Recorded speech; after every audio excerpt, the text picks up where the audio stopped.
Hello. Hey, how's it going? How's it going? Good. This is Caveman. Who I got? This is Kevin. Hey, how's it going, Kevin? Nice to talk to you finally. Sorry, I'm having some technical difficulties here. Didn't have the opening. I don't got no music. Right. But you're here on Caveman's Corner with your host Jeff Caveman Dance, coming to you from the Fan Doozy Studios in Buffalo, New York. How you doing? I'm good. How are you? Good. Sorry for that mouth. Normally we got music and a co-host, and it's a real shit show today. It's just me. No problem. I'm over here working on a new gym over here in Syracuse anyhow, so I was kind of late myself, so sorry about that. Oh, no problem. Kind of lined up perfectly, honestly. So how do you know Randy Smith? Honestly, I'm part of the next generation of Team Bomb Squad, the Syracuse branch, and he's one of the big mentors for the whole team. He still gets down and throws with everybody, and he reached out to me about fighting, because I've been looking to make my pro debut for a little while now, and there was some talk about some other fights, but he offered me this one, and here we are now. That's awesome. You're going to be on the August 12th King of the Cage card, correct? Yes, sir. Awesome. Who are you fighting? A kid named Anthony Romero. I believe he'll be making his professional debut as well. Very solid guy. I think he's a big up-and-coming prospect. That's awesome. That's what King of Cage puts out there. They don't have no schlumps on their cards. No. I'm not looking to take any easy fights. This kid looks very legit, and it's exactly what I'm looking for, personally. What weight are you guys meeting at? Playing at 155. Awesome. That's a good weight. There's a lot of good 55ers from our area, really. Who are you looking to get next after this win? I haven't really looked. I'm not too keen on looking for names in the area. I'm just looking to take the biggest opportunities. You know what I mean? I don't want to be the best in the area. I want to be one of the best in the world. You know what I mean? So to do that, you can't take no easy fights. So whoever the toughest, baddest guy after this is, you can swear, man. That don't matter. We're on a podcast. We're not on the air, really? So yeah, you can say whatever you want to say, man. Perfect. If you say something too fucked up, I'll just edit it out. All right, awesome, good. Yeah, so be at ease, man. No problem. That's relieving. Yeah, normally that's relieving, because I usually am not good at editing myself. That's fine, man. Normally I have to drop myself there. Normally I have the guys on a couple minutes before and I give them a whole pre-speech, but I'm already a half hour late, so I wanted to get into it because I still want to try and get Randy on too, talk about Gladius. How much do you have to do with the Gladius card, or are you guys like you just go there and fight and stuff? I used to be the champion of the division, of the 155 division, for about a year. I also helped my home gym, Ultimate Athletics, in Tend to Win. We're the Syracuse branch of Ultimate Athletics, and Gladius is a UA ran promotion. We helped with a bunch of the setup for the event, a bunch of marketing, but me personally, I don't have to get into all that. I like to just go out there and fight. You know what I mean? Once I'm done fighting, I would really look forward to getting into the promoting part. But as of now, I'm just going out there and trying to kick ass, honestly. Yeah, I know a couple guys that try and put the promotion aspect together with the fighting aspect. It just doesn't work, man. It's too much conflict of interest. Too much time. You just can't make it work. Exactly. Too many. Right, and plus, then it starts looking like politics, honestly. Starts looking like you're getting easy fights and whatnot. And like I said, I don't want easy fights. Never been that guy that has wanted easy fights. And I've been trying to tell, Gladius to get the best people they can find, honestly, the toughest matchups for me. And I think that's more or less what they've done, than rather try to really get me through the easy system. Yeah, going into King of the Cage, they're a pretty national promotion, so if there's any... Yeah, actually... Go ahead. Sorry about that. What was that? I was gonna say there will be no shadow of a doubt on your skills once you get into King of the Cage, national promotion. once you're in the pro level, there's no cloud over your name. But go ahead. What were you gonna say? Oh, exactly. Yeah. I actually, I grew up watching King of the Cage. So it was kind of surreal when Randy offered that to me. I thought it was awesome. I kind of jumped at it. I kind of got butterflies as soon as he said it. So I've been fighting for free amateur for the last 3-4 years. It was kind of mind blowing. I could get paid to go and fight for a promotion that I've been watching since I was a child. So I'm pumped for it, man. That's true. When I was coming up, King of the Cage was the Bellator of today, the Bellator, Elite XC, all those second divisions. Exactly. UFC, that's what King of the Cage was for anyone that doesn't know. Exactly. Yep. It was huge, like early days. I didn't know much about all the fighters in the UFC and whatnot. I just would throw fights on as a kid, and I was fascinated by it. And King of the Cage was probably the first promotion I saw. The yellow ring and everything, it just kind of popped to me. I was like, this is awesome. Oh, hell yeah. I used to go to Media Play, and they used to have the big bundles of them, man. Like, Media Play don't even exist no more, but I used to go there and have the bundles of the King of Cage fights, and it'd be like $10. It was awesome. See all the guys that are in UFC man. now. It's a crazy event, you know what I mean? I haven't gone to a King of the Cage. I know a few people that have fought on them out in Scandinavia area, like Pat Mix. I know he's fought on a bunch of them, but I haven't gotten to see him. But just going to like pro MMA in general, it's a crazy experience. So anybody that hasn't, I think King of the Cage would probably be one of the best options to really go and live one of these experiences. I'm pretty sure Pat Mix is a co-main event. Pat Mix is actually a teammate of mine. I think he's at WNY. Go ahead. Yeah, I think he's actually the main event. Is he? It's hard to tell. He's actually the main event. When you look at the card, it's hard to tell if him or Herbert is headlining the event. But one of the two of them are headlining the event because Herbert's fighting on that card too. I think for the number one contender. Yeah, no kidding. Too. So I mean. Yeah, he's fighting. He's fighting somebody for a number one contender spot. I know he's got. He was coming out to train with us a few weeks ago, but he had an opportunity to go train at Greg Jackson's. I know he's out there right now. So hell yeah, put in that work. I know he's working. Oh yeah, he's working his ass off. I've gotten the chance to train with him a few times, and that kid is a goddamn workhorse, man. Yeah, I see nothing but brightness in that kid's future. He kicks my ass all the time, man. And I've been around for a while. I fought Leone. I fought some of the other guys from your place. So. Oh, you fought Leone? Yeah, I fought Leone. Oh, shit. Back in the day. No kidding. Back in the Raging Wolf days. No shit. That's crazy, man. But, I came around right as a lot of the guys were leaving. I didn't really get to meet too many people, unfortunately. I've only been training for about 4 years. I jumped right into competing as soon as I started training. And right when I started was when everybody was leaving, really. So, unfortunately, I didn't get the chance to meet Leone. My old coach, Pat McGreal, was real good buddies with him and Donnie and Kenny and all of them. So, I've heard all the tall tales, and it's kind of like, legends out here hearing about all those guys. It's like a dream. I'm hoping to one day go out to Bali and get to train with all those guys. Yeah, I'd love to go out there too, man. Plus, the weather looks beautiful. Oh my god, what a great setup! Oh my god, dude, it looks like heaven, man. It looks like heaven. They're living the dream that all of us, fighters kind of want. You know what I mean? Just kind of living in beautiful weather and just kicking ass constantly, fighting the highest competition in that area too. Yeah, that's crazy. Anthony Leone's out there. He's about to fight for the ONE FC title. That's gonna be crazy. And then he's fighting Babiano Fernandez, who's been probably the top 135 outside the UFC for about 6-7 years. I know, it's crazy how far he's come since we fought, man. It makes me proud that I went all 3 rounds with him. I'm like, wow, his pro debut, I lasted with him for 3 rounds, so it was pretty good. Yeah, man, that's crazy. Yeah. I hear tall tales of that guy sparring. I hear everybody, fuck, I got to spark Leone today, man.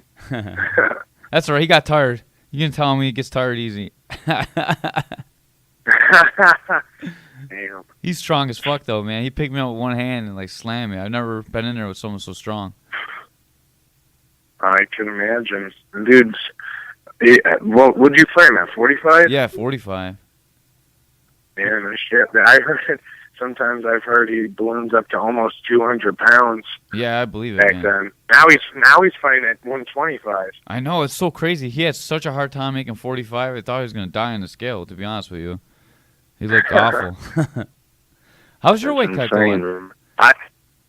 It's going great, honestly. You know, I've never really had too hard of a time getting down to 55. I used to fight. I had 2 fights at 45 early on in my career, but you know, I was just a kid, honestly.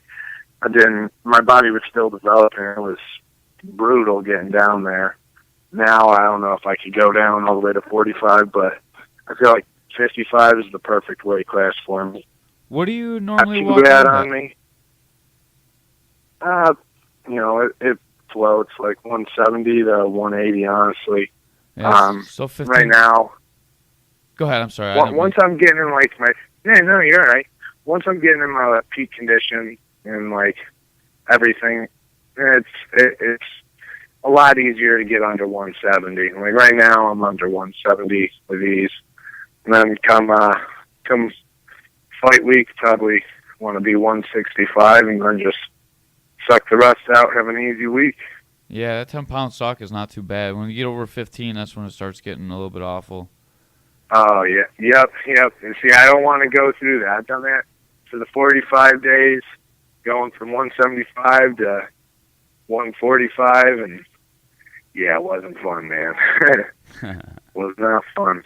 One of those guys where I need to, you know, I eat clean and everything, but I need to kind of enjoy this for everything to kind of go as well as I want it to. So, you know what I mean? I can sacrifice, but at the same time, kind of need to be able to not completely hate it, really. Yeah. You know what I mean? I kind of need to eat an abundance of healthy food sometimes. People that rather than eat like a deer. People that don't fight can't even understand what kind of diets that the fighters go through, because not only are you exerting yourself 2 or 3 times a day to your maximum potential, you're also doing it on a limited calorie diet of food that you probably don't even like to eat, on top of like restrictions on what you drink, because people that don't understand how calorie cutting works is like, just think about how many calories you drink a day in flavorful foods. By about week 6 of training camp, I'm sick of drinking nothing but water. I don't know how you feel about that. Oh, you ain't kidding, man. You know, I'm walking through the store. Personally, I'm a huge chocolate milk guy. And I cut dairy completely out of my diet, and when I'm walking through the store and stuff, you know, it's all business at the end of the day, so I don't really want to hurt anybody, but at the same time, I'm like, God, I'm going to take it out of my opponent for keeping me from drinking this shit. Yeah, I would love nothing more than to drink chocolate milk morning, afternoon, and night, man. How about the food cutting? Go ahead. I'm sorry. Go ahead. What was that? I was going to ask you what foods do you have to cut out that you really enjoy too, but I don't want to stick the knife in too deep. I know you're getting close to weigh-in time. No, it's all right. You know, honestly, I've actually learned how to really manipulate my metabolism and my carbs. I mean, my calorie intake. So it really isn't too bad. Really, I just stay away from sweets and dairy products, no cheese, no milk, none of that crap. You know, I just kind of try to stay lean. I try to take in fish, chicken, vegetables, fruit, all that. But I got to kind of be careful of when I eat the fruit. Like, honestly, the best thing for me for weight cut is grapefruit. It's a fat burner. It's high in vitamin C, high in potassium. Stops kidney stones for those who know about the troubles of weight cutting. So, you know. And it doesn't taste that bad either. I have a hard time keeping on cereal. No, yeah, I know. I think I was like, ew, fucking grapefruit, are you kidding me? I'm like, man, you have not deprived yourself from shit if you can't take in some grapefruit. Because when you have some grapefruit, when you're cutting weight, it's like, God damn, I just eat this shit all day. I get the sweet attack sometimes because when I'm not cutting weight, I like to eat a lot of candy myself. And I buy like little bags of grapes, Here, brother. and I freeze them, man, and I just suck on the grapes. That's how like depraved you get for sugar. You're just sucking on like the frozen grape for some enjoyment, man. That's pretty sick.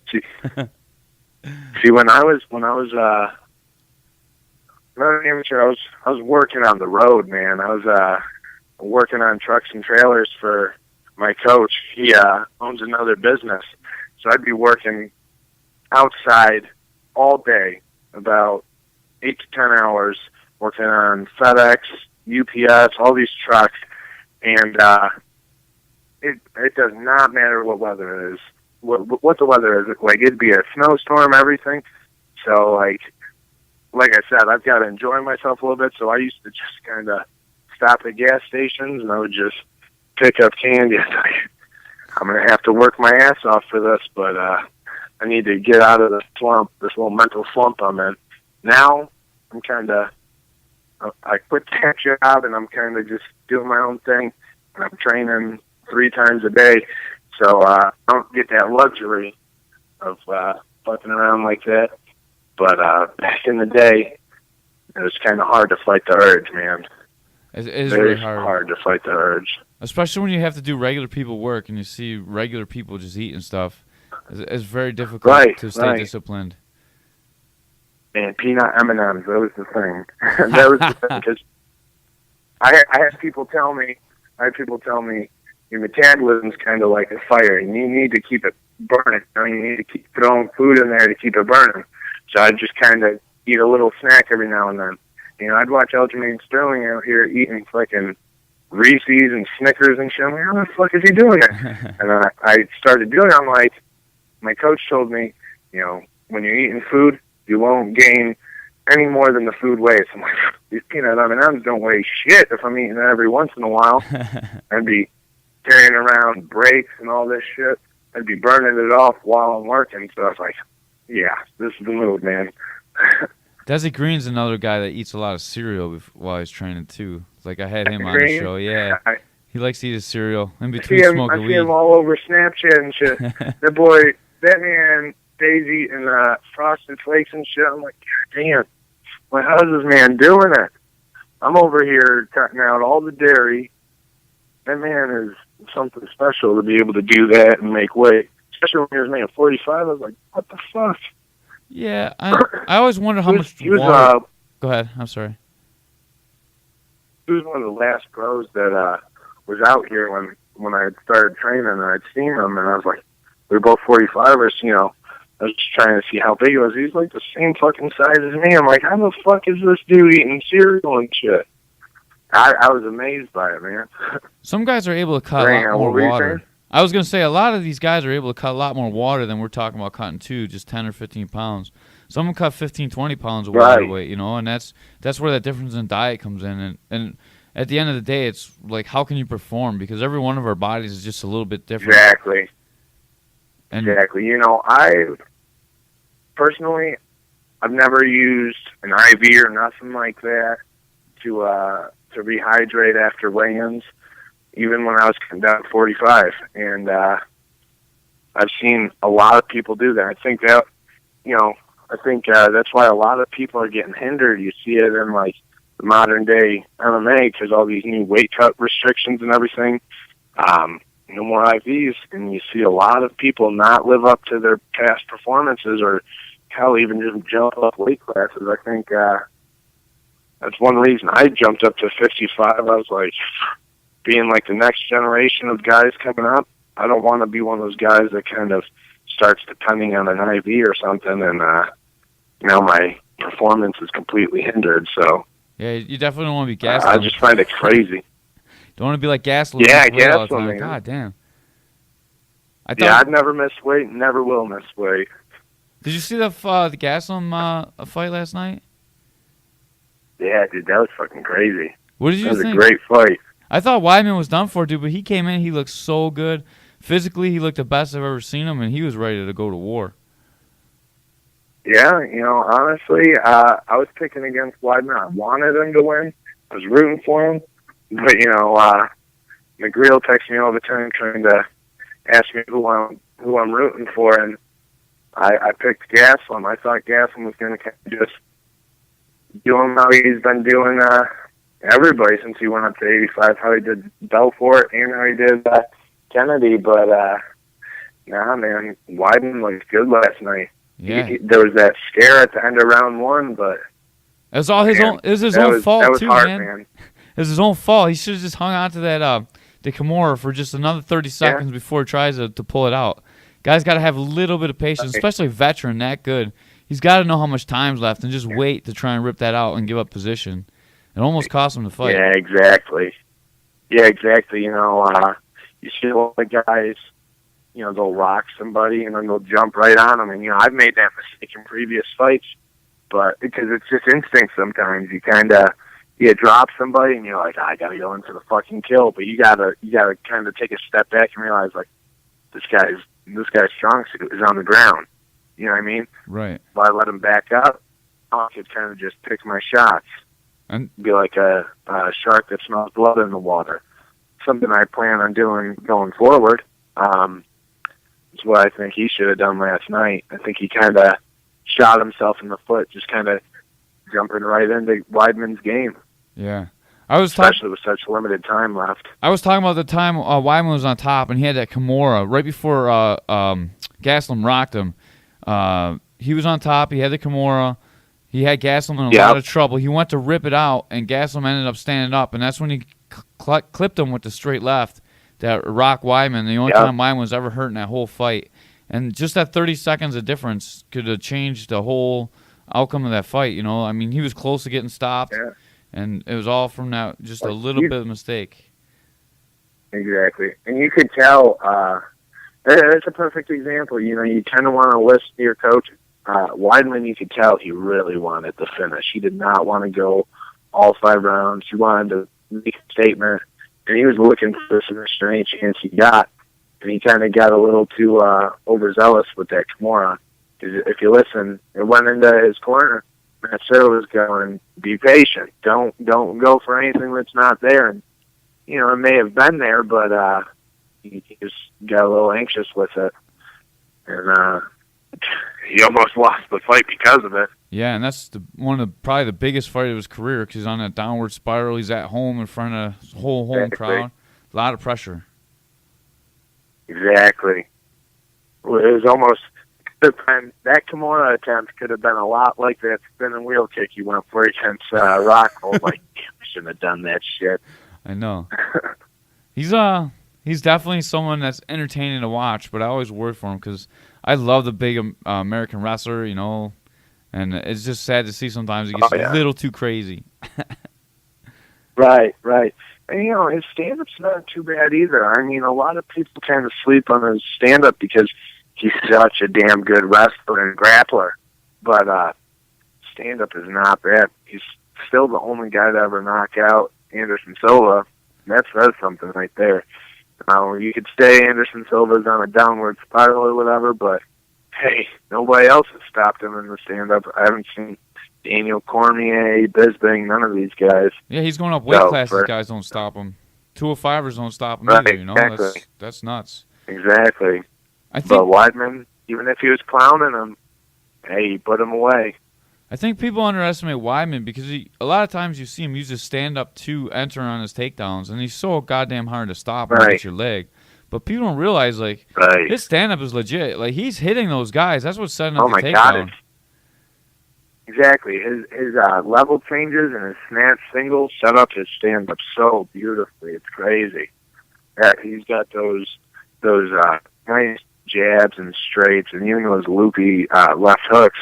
But those all go right off of that snatch single that he does fucking great. Unfortunately, Yo Romero goddamn plucked him out of midair with that fucking flying knee. But other than that, that snatch single has almost never been stopped, I don't think I've seen at least. Yeah, and Romero's probably the most physically gifted wrestler that's ever been in that division, honestly. I mean, yeah, I'm pretty sure Weidman took him down 1 or 2 times before he got knocked out too. He did, and that's kind of what set him up for that knee, though, is he was having that early success with the takedowns. Exactly. He just kind of timed him when he kept going for it. I think he actually, instead of going for the snatch single that time, I think he shot a double. And Yoel just kind of timed it perfectly. Yeah. That's sick. That was a scary That's another knockout. thing about Weidman, though. Yeah, that was terrifying. But that was another thing about Weidman is you look at his losses, it's only two of the best people there are, really. Rockhold, Romero, and Mousasi. So, What do you think it is about... He's no joke. Yeah, he's no joke. What do you think it is about fighters that, for a long time, you see these guys, they're hungry, they're doing really well, and all of a sudden they just drop off the face of the earth? Like there's something about them that can't Johnny win. Hendricks almost? Yeah, like Hendricks, and I was gonna say the same thing about Weidman. Except Weidman came back for this fight. He looked great. Looking at his body, I was like, oh man, I hope he doesn't get popped for steroids or something. He looked the best he's ever looked. Well, see, I don't know. I think Weidman just had a tough route, man. I think you look at 85. That's one of the best divisions there is. I think that's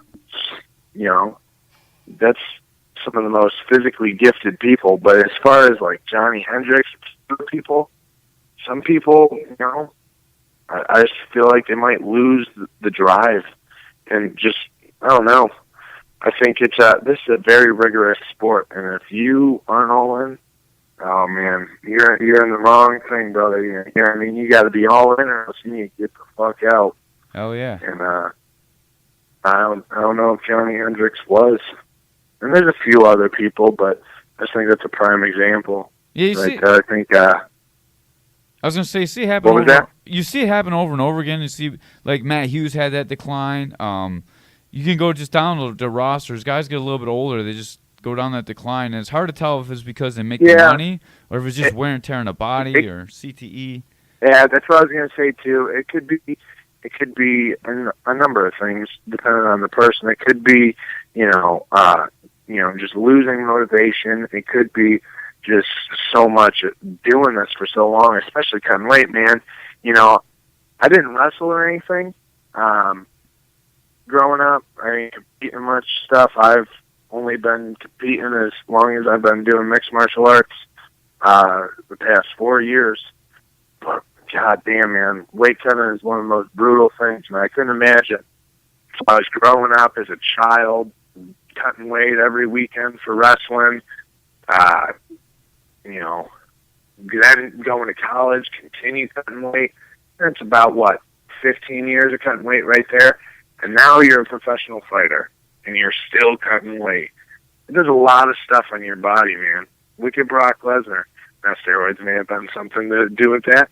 But he also, a lot of wrestlers, they all suffer from diverticulitis. Weight cutting is not one of the best things to happen to the body, My coach, Gene Mills, just suffered from that stuff, and it almost killed him, Had to take his intestines and everything out. The dude is a superhuman, so he's back on the mats already, A year later, he was on the mats within 3 months, which he shouldn't have been. Damn. But, just some people that does a lot to their body, and they just aren't the same person after so many years, especially once you start getting knocked out on top of it. Yeah. So, and that's another thing. These guys get this air of untouchableness, and then if they get beat once, boom, that confidence is broken. You know what I mean? A la Chuck Liddell. Something about it, Chuck Liddell. Him, that wasn't even just a confidence thing. I think his chin had just got worn down for so many years. Because he was one of those guys that would just go in, boom, get cracked. That style works for so long. Yeah, him and Vanderlei. Justin Gaethje, man, he's an animal. He's one of the best people to watch, but God only knows how long that style will work. Your brain can only take so much punishment before it's all right, dude, I ain't gonna do this shit no more. You know what I mean? Yeah, he's a super exciting fighter, but the window on his career is gonna be really short. Just like Chris Lieben, guys like that, they don't seem to last that long. Yeah, your brain only. You only get one brain. At the end of the day, you only get one fucking brain. You get knee surgery, you could get hand surgery if that stuff gets injured. Your brain goes, that shit don't generally come back. You know what I mean? Yeah, and at some point, the doctor says you can't do this shit no more. So I plan on putting on exciting fights. I do not plan on being one of those fighters that goes out there and just gets fucking beat up on. I had James Toney on. I asked him about CTE and stuff, and he's like, I don't take concussions, I give them. So that's my advice to you. I would just give concussions. Exactly. That's the best way to do it, man. You know, fucking. I've had a couple concussions. They are not fun. It is much better giving concussions. I've given a few concussions, and you know, it is way better than being on the receiving end. That's for sure. For sure, and you don't want to end up sounding like James Toney because I had about a 40-minute podcast with him, and about 15 seconds of it was you could understand what he was saying. The poor guy, man. His words are fuck. Yeah, it was. Man, I almost there's a lot of people that have done it. This kind of sound like mush mouth after a while, man. Yeah, I almost didn't put it out. Like you're trying to boomhauer. Yeah, so he's like, sounds like he's talking like he's got his mouthpiece in and he's drinking at the same time. All respect to the man, he's a legend, but goddamn, man, yeah. Hell yeah. I think that's a big thing about boxing, though, man. You like look at boxing, people like that are untrained, like New York politicians for the longest time, they would allow boxing, but they wouldn't allow MMA because it looks more brutal. Because once somebody gets dropped, people start punching them. But in boxing, somebody gets dropped, then they're allowed to recover from that. Multiple concussions in one sitting is way worse than getting an initial concussion and then getting out of there. You get concussions, recover, boom. That's how CTE really comes about, and that's why you hear so many boxers that hardly talk, man. Yeah, for sure. And not only that, they're brutal training. Don't get me wrong, MMA will fight. Oh yeah. Because just think about it. I mean, don't get me wrong. MMA's only been around for so long, so I mean, in due time, you're going to hear a lot of MMA fighters that talk just like that. You know what I mean? But you hear so many boxers that just kind of like, hey, man, you got like a translator with you or something? I can't hear shit you're saying. I had this discussion with I had a whole panel of boxers in, and we talked about this, and we talked about the differences in training between MMA and boxing, and the difference is that the boxers spar a lot more than we do because they can spar that much and stay healthy because they're only getting hit in the head and the body. They're not twisting their knees. They're not going down in piles because, when you're sparring MMA, there's wrestling, there's jiu-jitsu, there's a ton of stuff involved. So we actually I would say we take a lot less head trauma during our training camps as well because we are working on so many different aspects of the sport. Yeah, for sure. My gym now, we got a lot of guys on the come up, man. We got a lot of good amateurs at my gym, a lot of good undefeated guys. But before that, it was primarily, we just had a few I was the only MMA guy, and there was a bunch of boxers. Like, we had a couple guys that were wearing golden gloves, and they were right around my weight class. So I would just spar with them, you know what I mean? And those were my training partners, them and the wrestlers for Gene Mills. And I train with these guys every day, and they're sparring every fucking day. Or they're just doing the same thing day in and day out, because, that's all they got to do. That'll wear and tear on you. MMA, we're only sparring hard in camp once a week. But don't get me wrong. It's a lot more intense than the boxing sparring I did. The sparring I was doing in boxing, it was tough. I have so much respect for boxing. My grandfather was a former pro boxer. I respect the shit out of the sport. But MMA sparring is so much harder.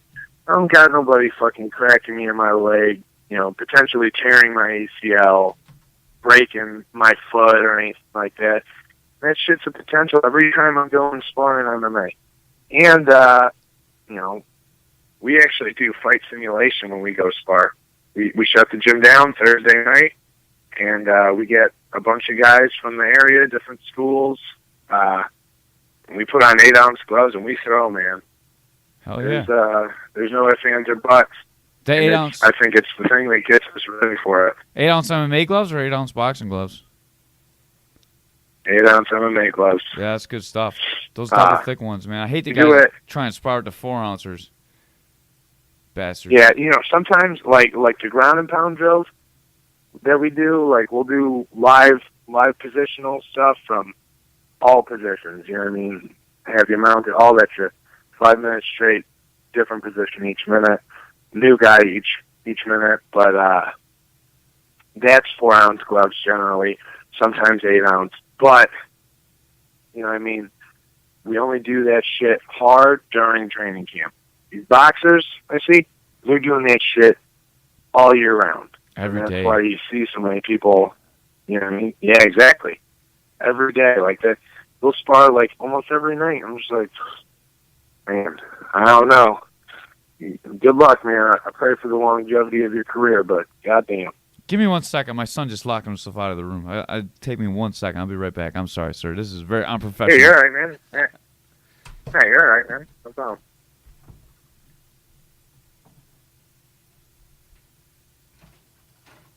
Come on, man.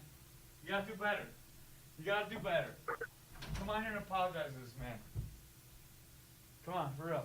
Say you're sorry. All right. You're good. You're all right. Yeah. You're good, brother. I made him apologize. He locked himself out. He's been coming here 40 episodes. He's still locking himself out of the room. Jeez, rookie. All right, turn his mic back off. Hey. All right. Sometimes you need that. Yeah. I walked you into the boxing question kind of on purpose. What do you think about Mayweather and McGregor? Everyone's got to get asked about this. Right? I know. I've had a bunch of people ask me about it. I think it's great for them. I think they're going to make a bunch of money. God only knows. You know what I mean? I think McGregor has a chance, but a very small chance. I think all these people that are saying shit like, McGregor's going to throw shit at him, that's stupid. Okay? There's only so many different things you can do in boxing, first off. You ain't going to hit Mayweather with no angles he's never seen. Okay? It's just not going to happen. Take MMA striking and boxing is completely different. If it was an MMA fight, it's not even close. But since it's a boxing match, I'm going Mayweather all day. Even if Mayweather's really out of shape and, never planned on fighting again, which I think he's all just saying for hype and everything, to make it seem like McGregor has a chance. Even if that was the case, it's muscle memory, man. That shit don't go. It doesn't go. What does go is a chin, but Mayweather doesn't get hit. Not under the lights he doesn't, but you know what I mean? I think what's going to happen is it's going to be a typical Mayweather fight. He's going to defensively, but oh shit, goddamn. He's going to defensively box his way to a decision, and that's about it. You think he's going to decision? I don't know. I think Conor gets a little bit tired and frustrated and ends up eating a lot of shots. I think maybe he gets stopped TKO later rounds. Not because he gets tired. I think he's going to get frustrated because Mayweather's going to make him look bad, and he's not that kind of guy. He's going to put his hands down, he's going to talk shit, and he's going to get hit. I think, personally. Yeah. I think it's just going to be people are. I don't know, man. I think Mayweather is just going to flip and rip, fucking play the boxing rules. I did an amateur kickboxing match about 3-4 months ago. Other than that, I've just done MMA. And dude, let me tell you, it is so much different. The shorter rounds and shit. It is. It's crazy. The 2-minute rounds, it's like a sprint. And one thing I really noticed is you can overcommit crazy in that shit. You know what I mean? MMA, to be a successful striker, you have to stay at a distance. You don't get that when there's no clinching and shit. When like a referee comes in and really fucking just saves your life. To be honest with you, because there were so many positions where I was like, God, I could fucking kill this kid. But the ref would come in and be like, break. And I'm like, God damn. I think that's where Mayweather's really going to get, like, the advantage. I think McGregor's going to be so used to just staying at a distance and staying at his MMA thing that he's not going to really know how to deal with the whole being able to overcommit like Mayweather can and just kind of punch within the range he can. It's just a different animal. Yeah, Mayweather's had no trouble against southpaws over his whole career. He looks great against everyone that's southpaw. McGregor's going to be in and out, maybe a slightly different angles, more of a karate-type style. But, I mean, he's not very crisp boxer. You know, Diaz made him look bad. Not only that, he's kind of a counter striker on top of that. And Mayweather's not going to be putting stuff out there where he can counter him. And I think it's going to be very, very frustrating to McGregor. And he's going to have a really hard time. And he's going to talk shit, and maybe he gets into McGregor's head. Or Mayweather's head. That's the only way I can see him winning is if he can get Mayweather to stand there and take some shots and exchange with him. Just with verbal. And I don't think he will, man. I think Mayweather's too much of a professional. I think he's just gonna go out there and fucking play his game, man. I think he's just gonna shell up and just pick his shots, man. Just kind of use his great angles and just I don't know boxing knowledge in general because it's a different monster, man. For sure. Like even if they decide to do an MMA fight, and like just for some reason, you know what I mean? I think McGregor might have the possibility of finishing him on his feet, even with his hands. Oh, I agree 100%. When you add McGregor's kicks into the equation, elbows, knees, and a clinch, 100% McGregor kills him on his feet. Even it's like, go ahead. I've been in there sparring with crazy good boxers, undefeated pro boxers. I've been in there sparring with, obviously it's different in the room than on fight day and everything, but with crazy good boxers, and there's been times I've teed them up when it's MMA, you know what I mean? I've been in there with crazy good, like, Division I wrestlers, and I've taken them down just because this shit is so much different. Crazy good jiu-jitsu guys, and I've submitted them. You know what I mean? It's just a different animal, all in all. It's not that pure thing like that you're used to. Just like I said, when like MMA, it's primarily kickboxing on the feet, you'd think. So I thought, I'm pretty confident with my kickboxing. I won, but I thought I'd do a lot better. I thought it was going to be just like how MMA striking is. Different. I think that's exactly how boxing would fare in a fucking MMA fight. Like, if McGregor's not even the best example for, like, stand-up either. He's the most marketed. I think he's a fucking phenomenal fighter, but, I think if he went in there with a few different people and kept it standings MMA-wise, you get put away on his feet. It's just completely different, man. Right. I agree. Completely different. different. I think even if they just let McGregor... James Toney, too. Elbow. Yeah, James Toney, too, yeah. If James Toney fought somebody besides Randy Couture, like Pat Barry. Oh, my God. Pat Barry was bound by wanting to fight him. Pat Barry, after that fight, he was on, like, the downfall of his career. But if he stood with... If Pat Barry, James Toney, stood in an MMA fight, I'm telling you, Pat Barry would have knocked him out. I'm sorry. I agree with you 100%. I had James Toney on. A lot of people... Go ahead. You finish first. Sorry. Well, you're the guest. No. You go. I was going to say... you're all right, brother. Yeah, James Toney's on. He's an excellent boxer. He's got knockout power, but, man, Pat Barry can kick. He can knee. There's so many different weapons that boxers don't understand. Boxers understand punches, and you're not going to outbox a boxer, even in MMA. But when you add elbows to it, you add knees to it, head kicks, man, leg kicks, it just changes everything. And you add the feints. Man.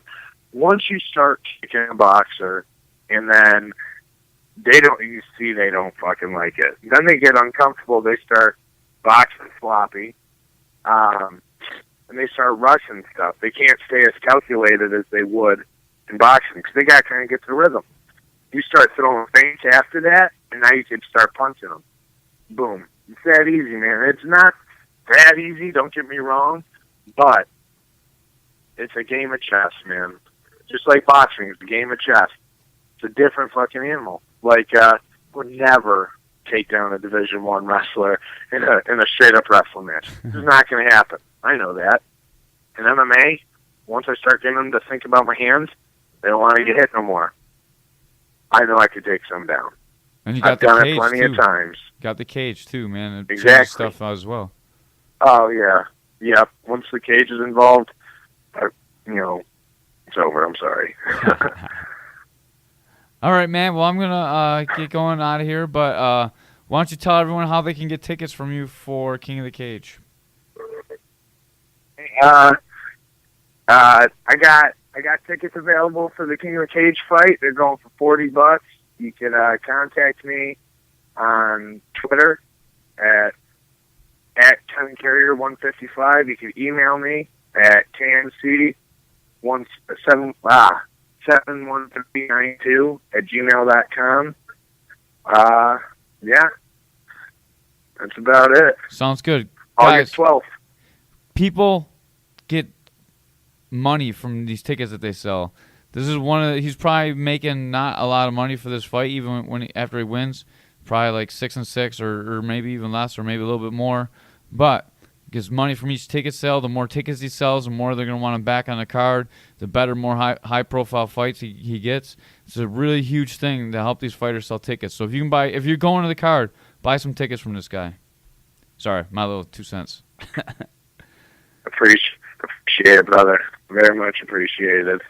Yeah, no problem. Any last words for your opponent?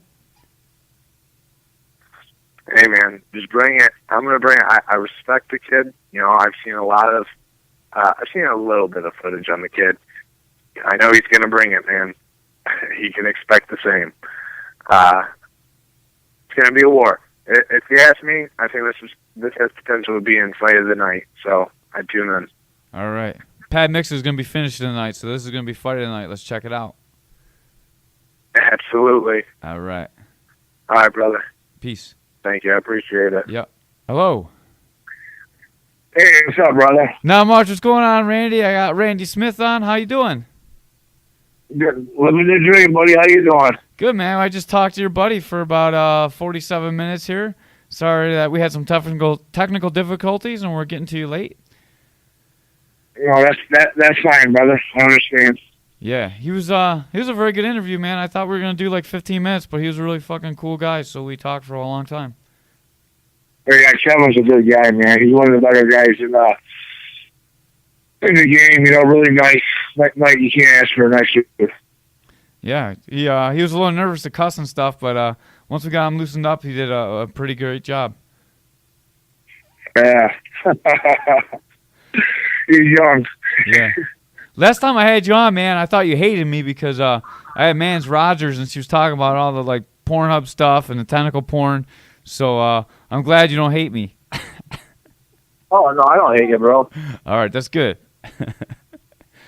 So you got another Gladius card going on. You want to tell me a little bit about it? I know I called you just to pump your card a little bit. Yeah, it's August 5th. We're going out east on the Vermont border of Whitehall, New York. Sounds. Go ahead.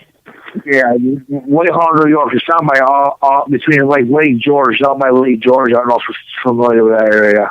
Not really. I'm a Buffalo guy, man. 716. I don't really get out that way much, but I would if you had me as a commentator.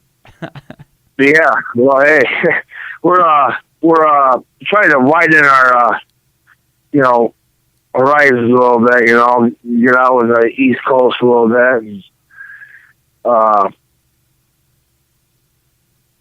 just get different kind of talent.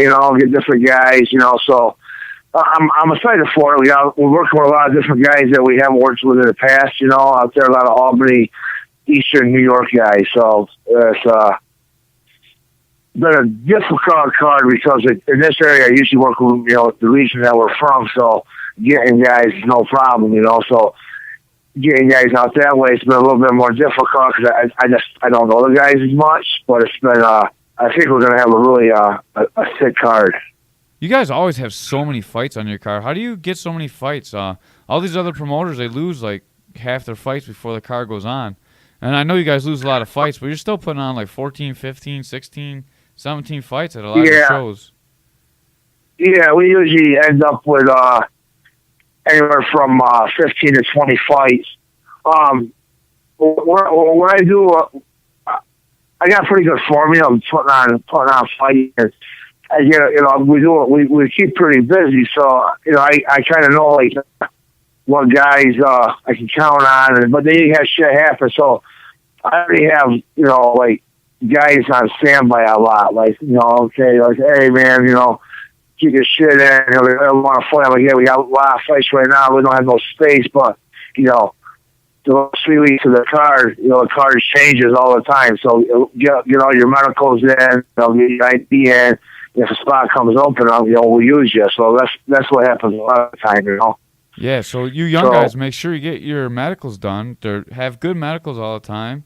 Have your national AID card, and get in with these promoters. A lot of times, there's guys that are always looking for fights. If you want to get on the card, make sure you have your shit in order, and you'll have fight opportunities for sure.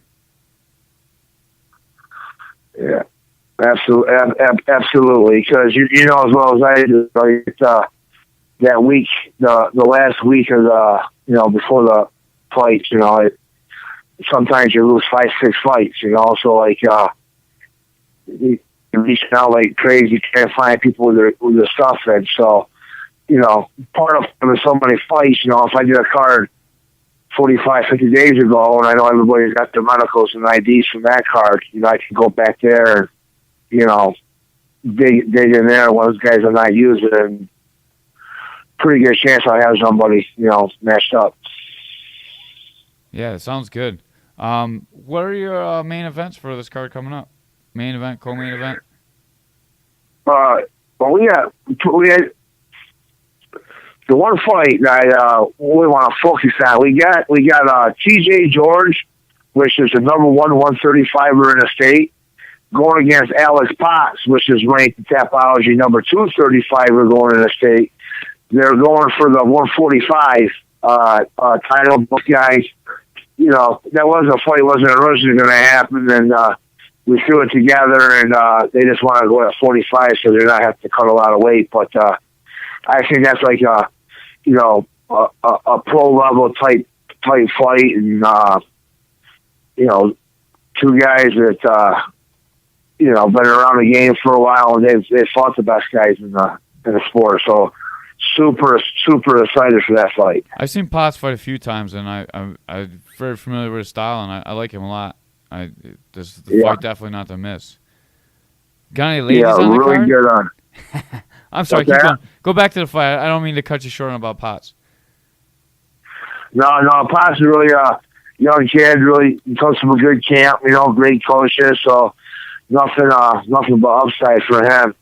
And we also have Jarrell Davis. He comes from the Wolfpack up there in Syracuse. He's one of Alice Potts' teammates, Team Bomb Squad. He's fighting Frank Masizba for the 170-pound title. Davis has been really, really patient because Jeremy Stewart, his teammate, has been the 170-pound champ for a while, the number one guy, So he's been patient, because they want to fight each other because they're teammates to get his time to fight for the title. So finally, he's, Frank got a good win against Jeremy on the last card. So now Frank and Jarrell are going to go at it here on the 5th. Sounds good. Sounds like one fight that's been waiting to happen for a while. Yeah, this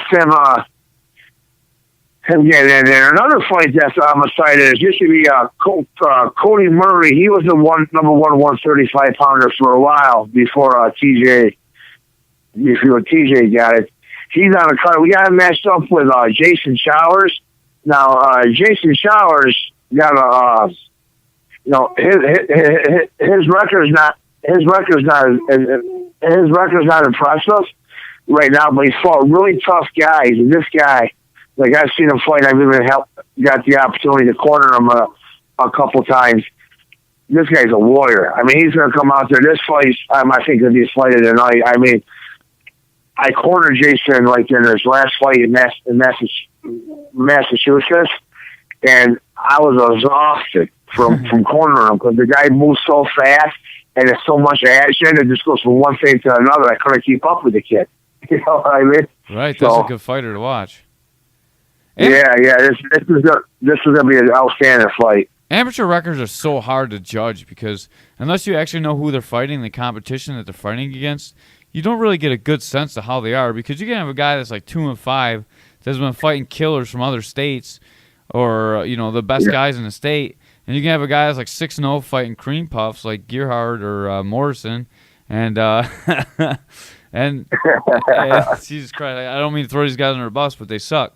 And then your record's like padded, but you haven't really beat anybody, and sometimes the 2-4 guys are guys that turn out to be those killer pros. Yeah, I know what you're saying. It's like, like I always tell my guys, I mean, I said, shit, man, records are for DJs, like me, especially when you're an amateur, because you want the experience, and like you get these guys. I got some really good guys. I got some studs, some of them got 2 or 3 losses, and then you look at these other guys that like go 8-9-0 in pro, but they really don't. I mean, 9-0 amateur, but they don't fight nobody. Then they go pro and they end up losing like one of their first couple pro fights. You want to get all that shit out of the way in the amateurs, you know what I mean? And when you go pro, you start over again. So like I always have my guys, I put my guys in there, I'll put them, I'll test them. As amateurs, it's a learning experience, and if a guy's, and then I think he's got some upside and shit, we'll get some shit out of the way really early, I mean, see what they're made out of. And, I mean, my team, my guys I work with, this last 12 months, we brought in 11 championships, so, the method seems to work, I mean, we don't pad their records, don't pity pad it around, I'll put them out there with some legit guys, and they might get some losses early in their career, but then they close out their amateur career strong from the experience, and by the time they go pro, they're ready to rock, Yeah, definitely. You want guys that are battle-tested in amateurs when they get to the pro and they actually run into someone that's the same physical specimen or the same athletic ability, that they can handle the adversity and come back and thrive and win. Also, sometimes you get those amateurs that, they've been in the gym for like 5 days and they already got a fight. I've run into that a couple of times too. And these guys start getting some early losses. And by the time they figure out the game, they're either a really good striker, really good wrestler, but they don't have the rest of the package. By the time their game catches up to their skill level, man, they're killers. They start out like 2-2 and they end up, like 10-2.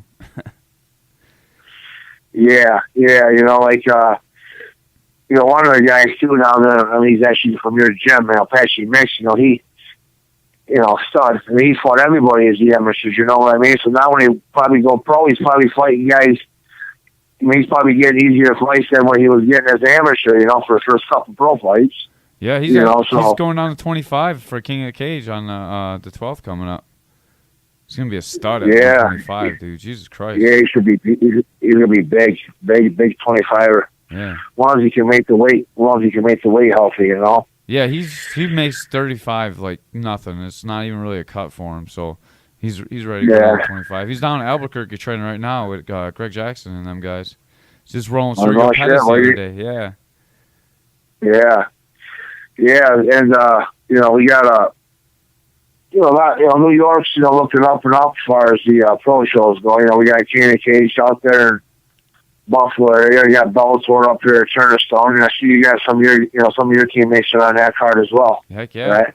Yeah, we got TJ Summerlin making Bellator debut, and we got Billy Windrum making his pro debut as well as Bellator debut up there. Should be two great fights.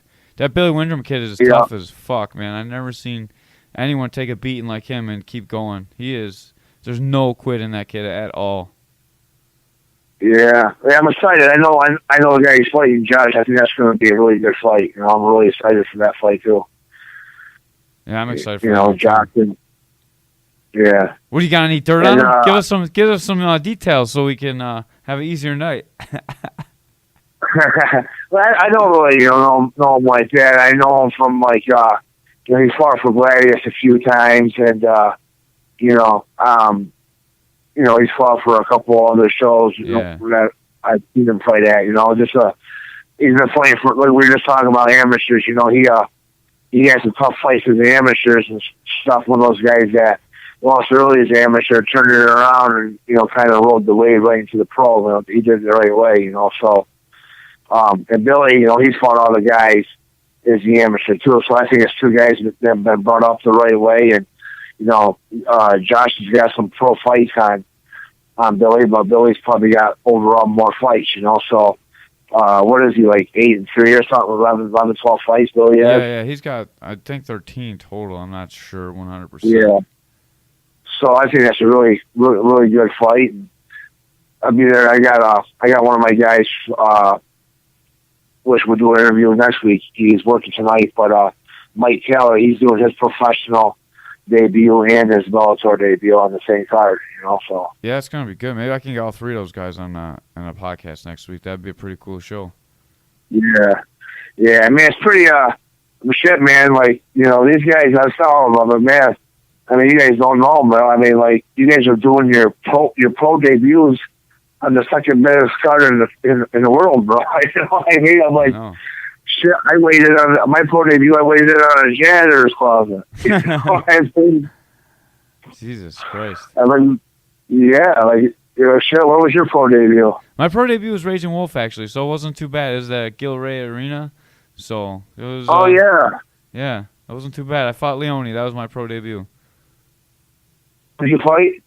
Yeah, I fought Leone. Anthony Leone from Bomb Squad. Oh, okay. No, that's good. Yeah. Yeah. And I smashed that midget with What's that? I'm sorry, go ahead. I smashed that midget with a knee at the very end of the third round. He was getting tired.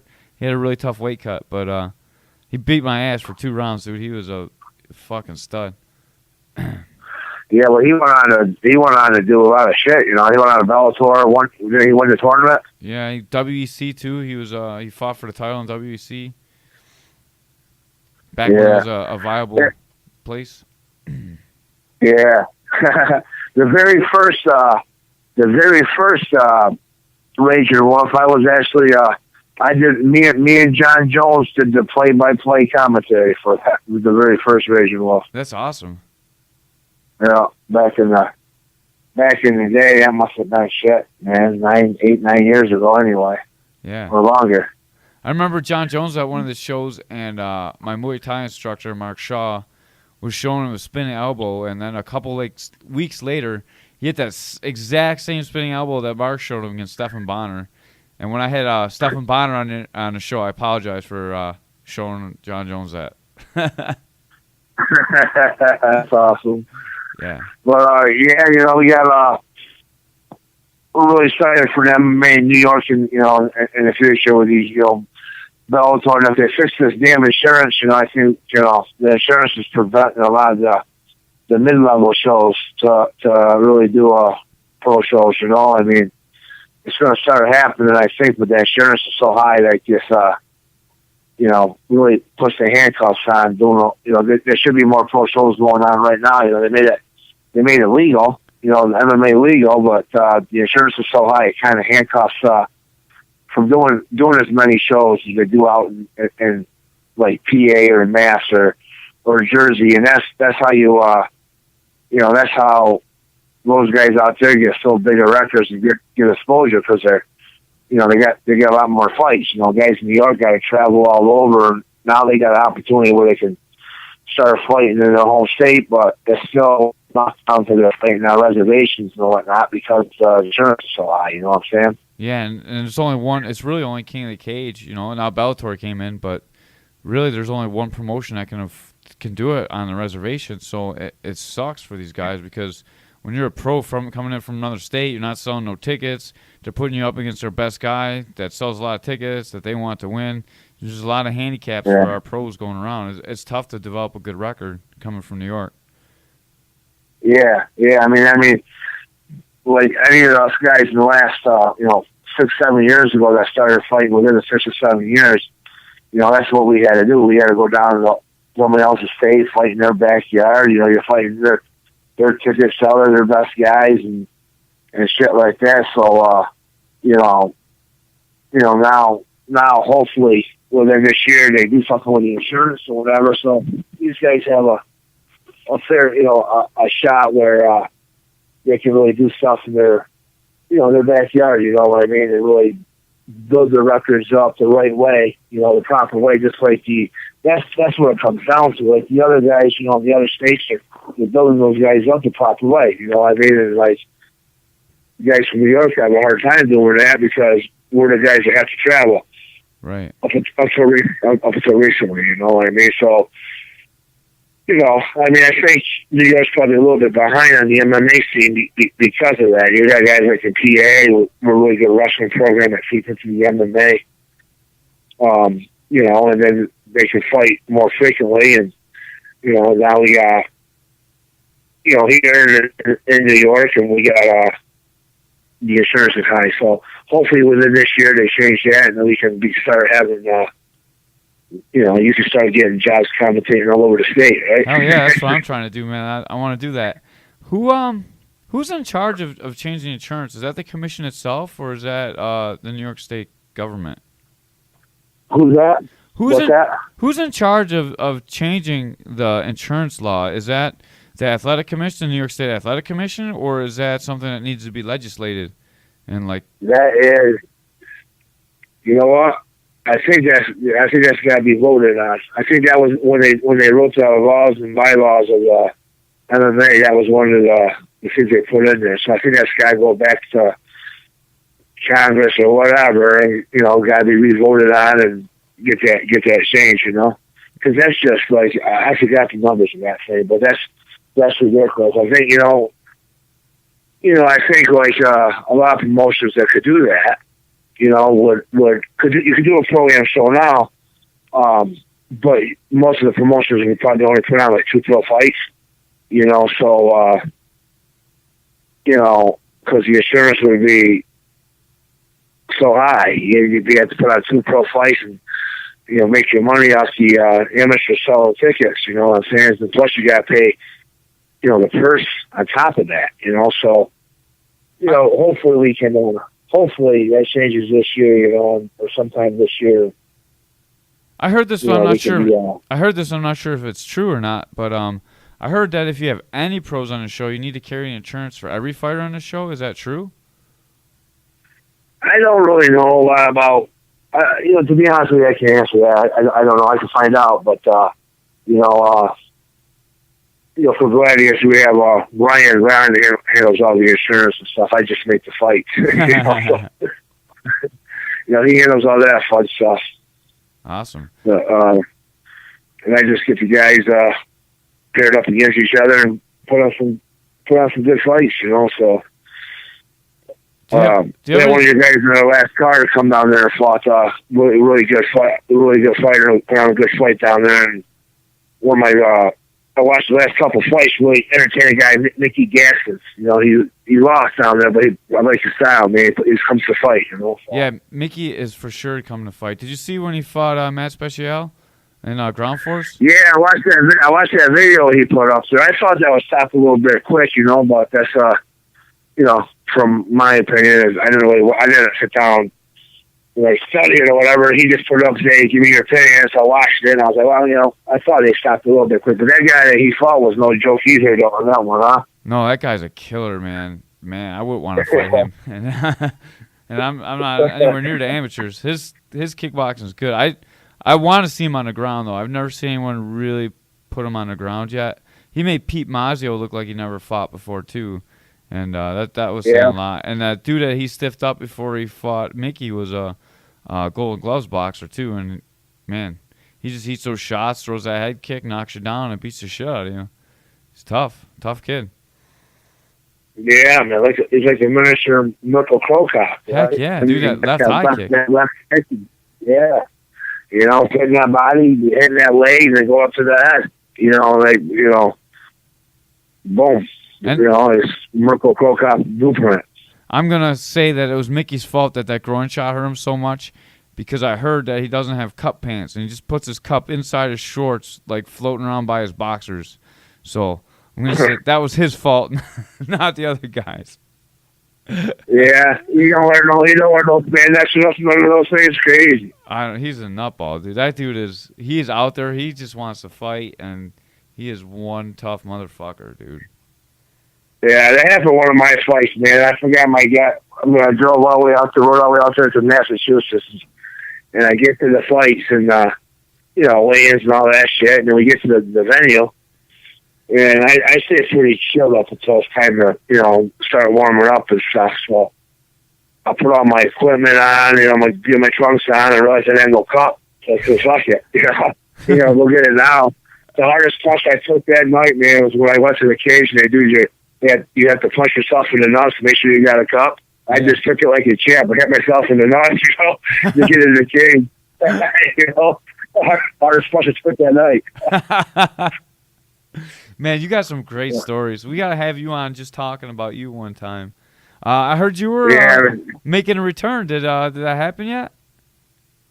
No, man.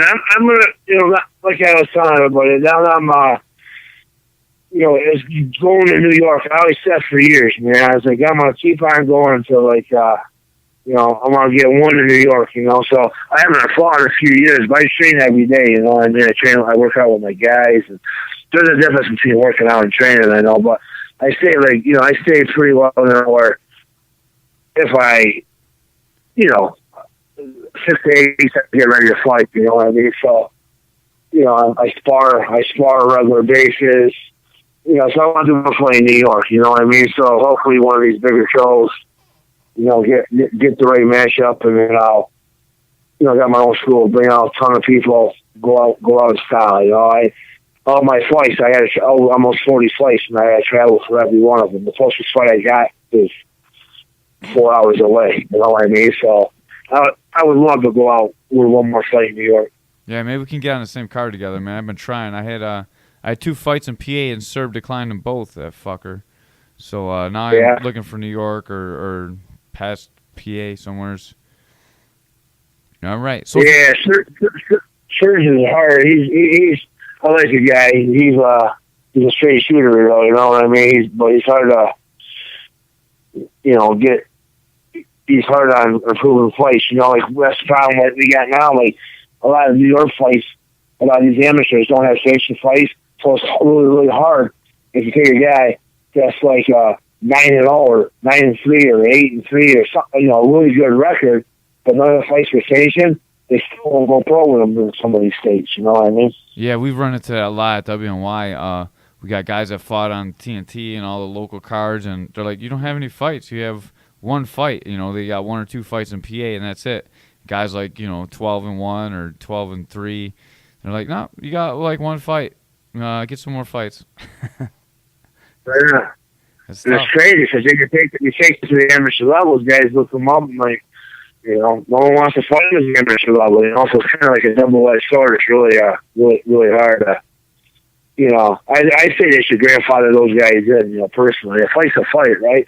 I mean, as long as they're not fighting in parking lots and they had referees there and it was somewhat sanctioned, count the damn fight, Anything that's on MMA TV or ShareDog or any of those recording sites should count. It should just count. It doesn't, there's referees and judges. It should just count for everybody, especially now that it's sanctioned.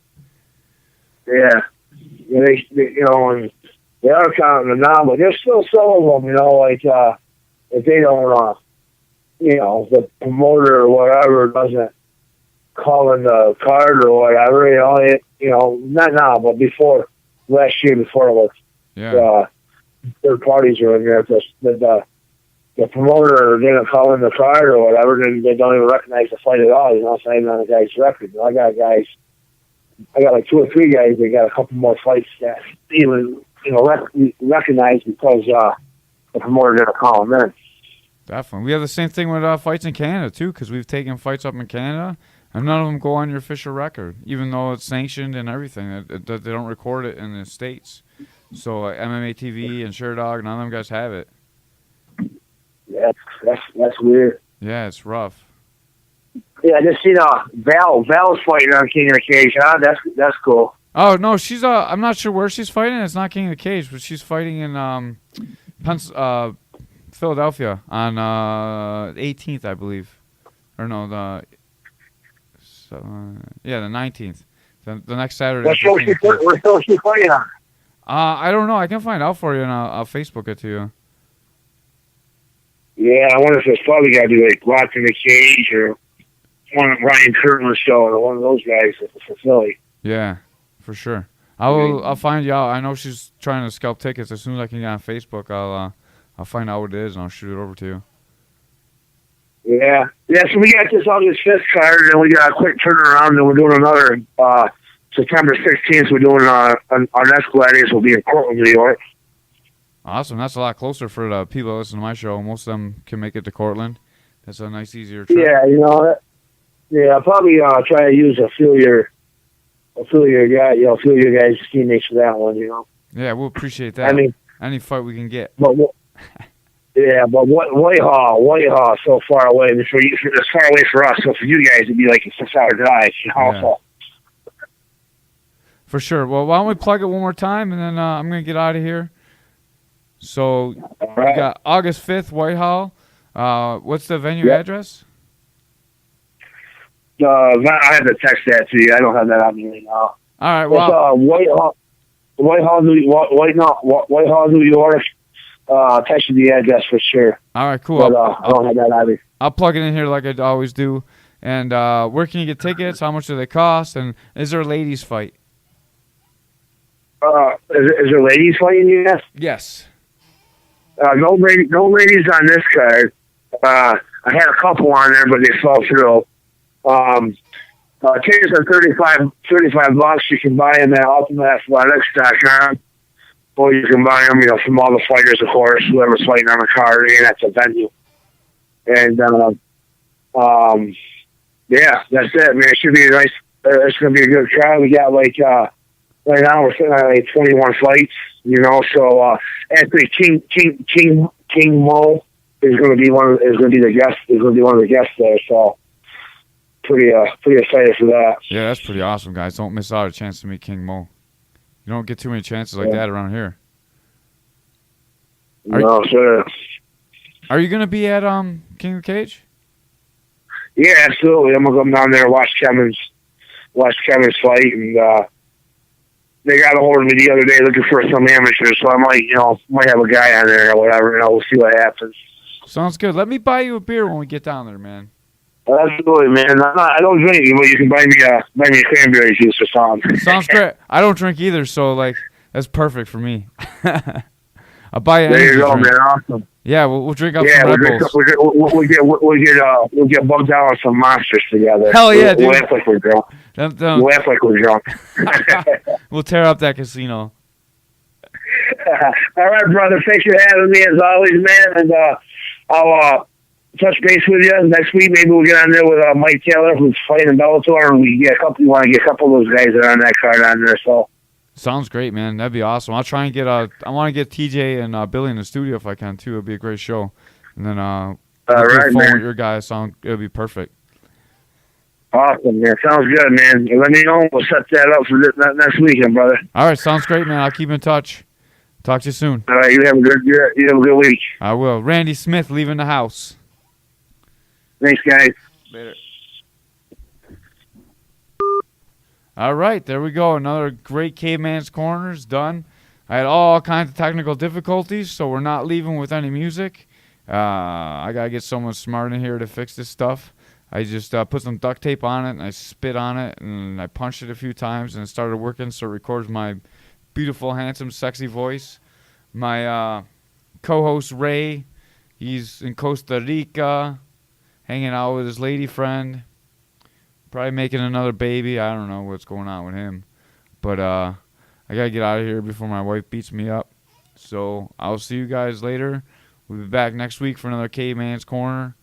We're out of here from the Fan Doozy Studios in rainy Buffalo, New York.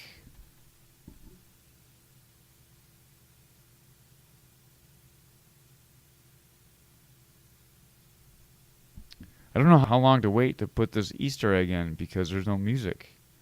So The Easter egg is I suck at this shit. That's all I got. Worst Easter egg ever. Although Forrest did lock himself out. That was pretty funny. Right, bud? He won't talk because he knows I'm still recording. He's a smart little boy. No Asian F's in podcasting. We're out of here.